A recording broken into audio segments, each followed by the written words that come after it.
Yadda ake samun wannan 3 MB din na 250 MB kuma unlimited shine za ka sabi wanda bai taba yin bude lambar sa ta bude MTN abba.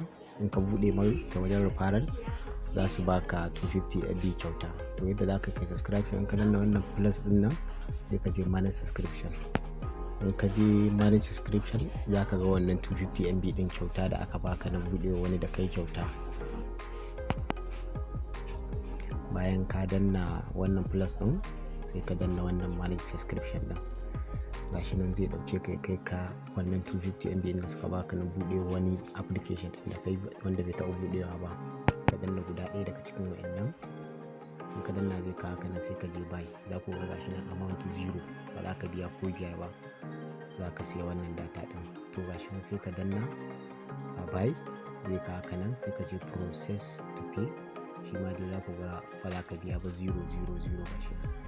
In ka danna process to pay zai kawo ka nan sai ka dan jira zai sa pay with airtime. Gashi nan a can sama za ka ga 0 ba za ka biya da ko cc ba. Gashi nan zai kawo ka nan sai ka danna pay 0.